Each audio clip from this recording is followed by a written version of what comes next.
பிஸ்மில்லாஹிர் ரஹ்மானிர் ரஹீம். அளவற்ற அருளாளன், நிகரில்லாத பேரன்பாளன், எல்லாம் வல்ல அல்லாஹுவின் திருப்பெயரை கொண்டு ஆரம்பம் செய்கின்றோம். மென்மை மிக்க அல்லாஹுவின் நல்லடியார்களே, இஸ்லாமிய போர்க்களங்கள், அதன் வெற்றியின் இரகசியங்கள். வரலாற்று சிறப்புமிக்க பத்ர் போர்க்களத்தில் வெற்றி என்னும் கனியை சுவைக்க முடியாது என்று நன்றாக தெரிந்திருந்த போதும் நபிகள் நாயகம் ஸல்லல்லாஹு அலைஹி வஸல்லம் அவர்களின் தலைமையில் சஹாபா பெருமக்கள் என்னும் தியாகச் செம்மல்கள் போர்க்களத்தில் உறுதியான ஈமானோடு தயாரானார்கள். அவர்களின் ஆயுதங்கள் வேண்டுமானால் உடைந்த வாட்களாக இருந்திருக்கலாம், ஆனால் உடையாத ஈமானை அவர்களின் நெஞ்சிலேயே சுமந்திருந்தார்கள். உறுதியான ஈமான் என்னும் மிகப்பெரிய ஆயுதம்தான் இஸ்லாமிய போர்க்களங்களில் வெற்றி கொள்ள முடியாது என்று இருந்தாலும் அந்த அப்பேற்பட்ட போர்க்களங்களிலே அல்லாஹு தஆலா வெற்றியை கொடுத்தான். மேலும் ஹிஜ்ரி 5ஆம் ஆண்டு நடந்த அகழ் போரை பற்றி திருக்குர்ஆன் வசனத்திலே இறைவன் அற்புதமாக சொல்லி காட்டுகின்றான். அந்த போர்க்களத்திலே சுமார் 10,000 எதிரிகள் திரண்டு வருகின்றார்கள். அவர்களை பயந்து கொள்ளுங்கள் என முனாஃபிகீன்கள் பயத்தை ஏற்படுத்திய போது நபிகள் நாயகம் ஸல்லல்லாஹு அலைஹி வஸல்லம் அவர்களும் மூமின்களும் சற்றும் பயப்படாமல் ஹஸ்புனல்லாஹு வ நிஅமல் வக்கீல் வ நிஅமல் மௌலா வ நிஅமன் நசீர் என்று கூறி அல்லாஹ்வின் மீது நம்பிக்கை வைத்து மதீனாவை சுற்றி அகழ் தோண்ட ஆரம்பித்தார்கள். முனாஃபிகீன்கள் காட்டிய பயம் மூமின்களின் உள்ளத்தில் ஈமானை அதிகரித்ததை தவிர பயத்தை உண்டாக்கவில்லை. ஒப்பந்தத்தை மீறியதால் நபிகள் ஸல்லல்லாஹு அலைஹி வஸல்லம் அவர்கள் எந்த யூதர்களை நாடு கடத்தினார்களோ அப்படிப்பட்ட யூதர்களின் சிலர் மக்கா சென்று அங்குள்ள குறைஷிகளோடு சேர்ந்து சுமார் 10,000 நபர்கள் இணைந்து கொண்டார்கள். அவர்களை வழிநடத்தி வந்தவர் அபூ சுஃபியான். இந்த நிலையில்தான் சுமார் 10,000 நபர்கள் படை திரண்டு நம்மை எதிர்க்க வருகின்றார்கள் என்ற தகவல் நபிகள் ஸல்லல்லாஹு அலைஹி வஸல்லம் அவர்களுக்கு தாமதமாக கிடைத்தது. உடனே ஆலோசனை செய்தார்கள். சல்மான் ஃபாரிசி ரலியல்லாஹு தஆலா அன்ஹு என்ற நபி தோழரின் ஆலோசனையின்படி மதீனாவை சுற்றி அகழ் தோண்டப்பட்டது. நபி ஸல்லல்லாஹு அலைஹி வஸல்லம் அவர்களும் நபி தோழர்களும் பள்ளம் தோண்டுவதில் இரவு பகலாக ஈடுபட்டார்கள்.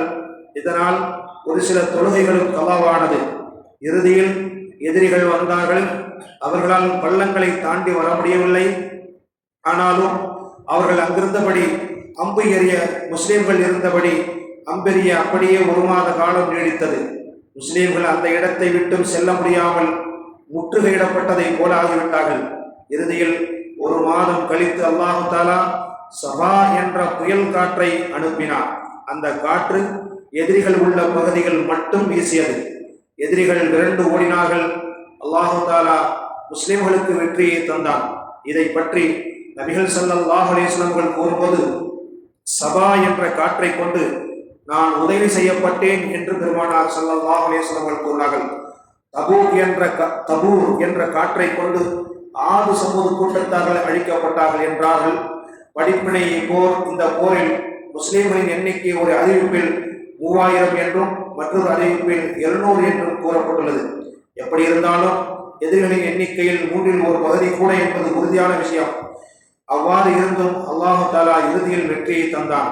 ஆனால் அந்த வெற்றி மிகவும் தாமதமானது. என்னதான் சத்தியத்தில் முஸ்லிம்கள் இருந்தாலும் உடனே வெற்றி அல்லாஹு தஆலா தருவதில்லை. அல்லாஹ் மீது கடமையும் இல்லை. ஆக அல்லாஹு தஆலா சோதனை செய்து இப்படி தாமதமாக ஆக்கினாலும் கூட அல்லாஹு தஆலா முஸ்லிம்களுக்கு வெற்றியை கொடுத்தான். ஹிஜ்ரி 5ஆம் ஆண்டு நடந்த அகழ் போரை பற்றித்தான் மேற்கூறிய வசனம், யா அய்யுஹல்லதீன ஆமனு ذ்குரு நிஅமத்துல்லாஹி அலைக்கும் இது ஜாஅத்துக்கும் ஜுனூதன். பயங்கரமான போர்படை தளபதிகளோடு கூட்டத்தார்கள் வந்தார்கள். உங்களுக்கு நாம் உதவி செய்த அருள்படைகளை எண்ணி பாருங்கள். ஃபஅர்சல்னா அலைஹிம் ரீஹன். அவர்களுக்கு நாம் காற்றை அனுப்பி அவர்களை அந்த படையினரை அழித்தோம் என்பதை நீங்கள் நினைவு கூறுங்கள் என்ற கருத்தை திருக்குர்ஆனின் மூலம் நபி ஸல்லல்லாஹு அலைஹி வஸல்லம் அவர்களுக்கு சொல்லி காட்டுகின்றார். தாமதப்படுத்தினாலும், மாதங்கள் ஓடினாலும், வருடங்கள் ஓடினாலும் வெற்றி நிச்சயம் என்பதை அல்லாஹு தஆலா பெருமானார் ஸல்லல்லாஹு அலைஹி வஸல்லம் அவர்களின் மீது நமக்கு அறிவிப்பு செய்கின்றார். பாலஸ்தீன மக்களை தொடர்ந்து வஞ்சித்துக் கொண்டிருக்கும் யூதர்கள் நிச்சயம் தண்டிக்கப்படுவார்கள். முற்காலத்திலிருந்தே யூதர்கள் துரோகிகளாகவும் தேச விரோதிகளாகவும் இருந்திருக்கின்றார்கள். நபி ஸல்லல்லாஹு அலைஹி வஸல்லம் அவர்களுக்கு சூனியம் செய்ததும் ஒரு யூதன்.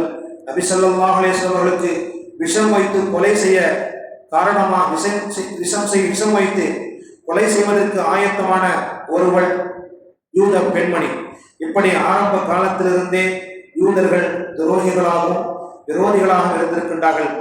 எத்தனை விரோதிகள் வந்தாலும் அல்லாஹுடைய உயர்ந்த வார்த்தையான ஹஸ்பி அல்லாஹு வ நிஅமல் வக்கீல், அல்லாஹுவே எங்களுக்கு போதுமானவன், அவனே எங்களை பாதுகாப்பான் என்ற உயர்வான வார்த்தையை கொண்டுத்தான் பெருமானார் ஸல்லல்லாஹு அலைஹி வஸல்லம் அவர்கள் போர்க்களத்திலே அந்த வார்த்தையை பயன்படுத்தி உறுதியான ஈமானோடு அல்லாஹ்விடத்திலே உதவி தேடினார்கள். அதே போன்று காசாவில் துன்பப்படக்கூடிய மக்களுக்கும் பலஸ்தீனத்திலே துன்பப்படக்கூடிய மக்களுக்கும் நாம் அல்லாஹ்விடத்திலே ஹஸ்பி அல்லாஹு வ நிஅமல் வக்கீல் என்ற வார்த்தையை அதிகமாக கூறி அந்த மக்களுக்காக வேண்டி நாம் துஆ செய்வோம்.